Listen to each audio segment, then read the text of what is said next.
এই দেখো, এটা সাকস মাছ, কেউ কেউ শঙ্কর মাছও বলে, শঙ্কর মাছ।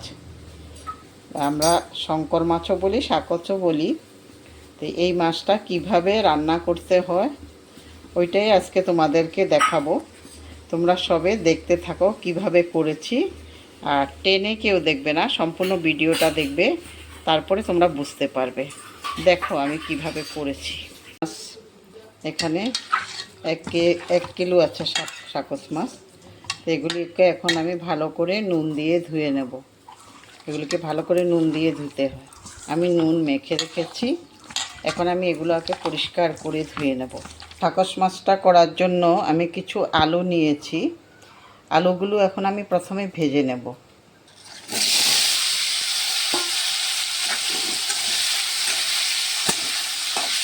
এগুলো ধুয়ে নিয়ে এসেছি আমি। আর এখন এগুলোকে একটু নুন হলুদ দিয়ে মেখে রাখবো। তারপর এগুলোকে ভাজবো, একটা একটা করে ভেজে নিতে হবে। নুন হলুদ মেখে রেখে দিচ্ছি। ওইদিকে আমার আলুগুলো ভাজা হয়ে যাচ্ছে। আলু ভাজা হলে তারপরে এগুলো ভাজবো। এগুলো একটু নুন হলুদ মেখে রেখে দিলে তাইলে ভালো হবে। কড়াইতে দিয়ে দিয়েছি, এখন আমি আগুন বাড়িয়ে দিয়েছি। এখন আমি এগুলোকে কয়েকটা দিয়ে দিয়ে সম্পূর্ণ ভেজে নেব। মাছগুলো ভাজা হয়ে গেছে, এখন আমি এগুলোকে নামিয়ে ফেলছি। কিছু মশলা করে নেব, তার জন্য আমি পেঁয়াজ কুচি দিচ্ছি, রসুন দেব, কিছু রসুন দিয়ে দেবো এটার মধ্যে। রসুন দিয়ে দিচ্ছি। আর এই যে 2 টুকরো আদা দিয়ে দিচ্ছি। এগুলোকে এখন আমি পেস্ট করে নেব। আমি কিছু মশলা তৈরি করে নিচ্ছি এখন। তার জন্য দিচ্ছি জিরের গুঁড়ো, তারপরে কাশ্মীরি লঙ্কার গুঁড়ো আর হলুদের গুঁড়ো। একটু কাঁচা লঙ্কাও দিয়ে দিচ্ছি, কাঁচা লঙ্কা বাটা।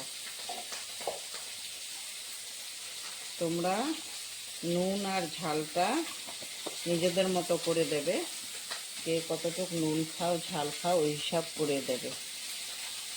আর ভিডিওটা একদম টেনে দেখবে না, সম্পূর্ণ দেখো, তাইলে বুঝতে পারবে যে আমি কি করে বানিয়েছি।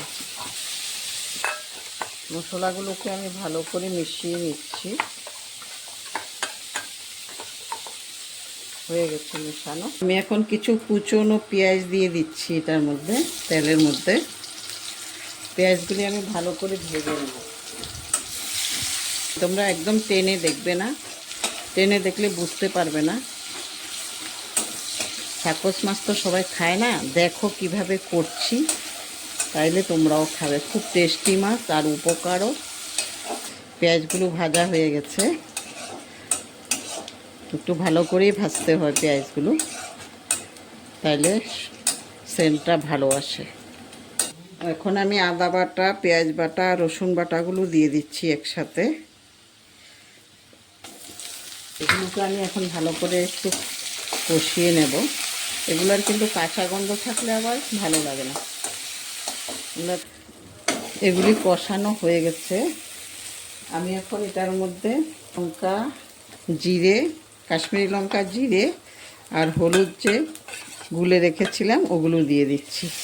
নুনটা আমি একটু পরে দেব। আমি ভালো করে কষাবো। 2 চামচ টক দই দিয়ে দেব এখন আমি। টক দইটা দিয়েও একটু কষাবো, নাহলে দইয়ের গন্ধ করে তো, দইয়ের গন্ধটা করলে আবার ভালো লাগবে না। আর সবার কাছে লাইক, শেয়ার আর সাবস্ক্রাইবের অনুরোধ রইল। সবাই লাইক, শেয়ার আর সাবস্ক্রাইব করে দেবে, তাইলে আমি আরও নতুন নতুন ভিডিও দিতে ভালো লাগবে। আর তোমরাও সবাই আগে পেয়ে যাবে, আমিও এগিয়ে যাব তোমাদের সাহায্য পেয়ে। তেজপাতা 2টো দিয়ে দিচ্ছি। আর এখন আমি আলু আর সাকস মাছগুলোও দিয়ে দেবো এখন। দিয়ে এটাকে ভালোভাবে এখন কষাবো। আবার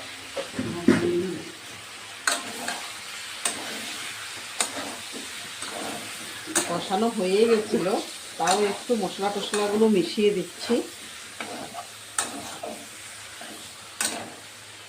একটু পরেই জল দিয়ে দিতে পারবো, সব কিছু কষানো তো বেশি অসুবিধে হবে না।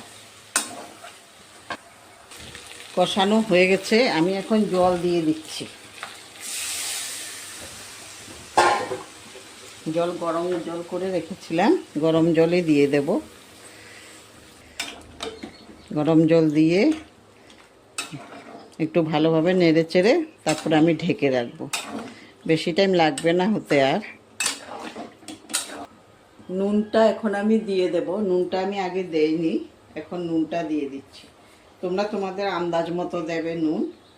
নুন সবাই সমান খায় না, এই জন্য যে যার যার আন্দাজ মতো দেবে।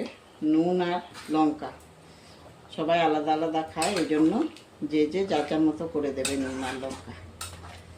আমি এখন দিয়েছি নুনটা আন্দাজ পাওয়ার জন্য, তোমরা ওইভাবেই দেবে।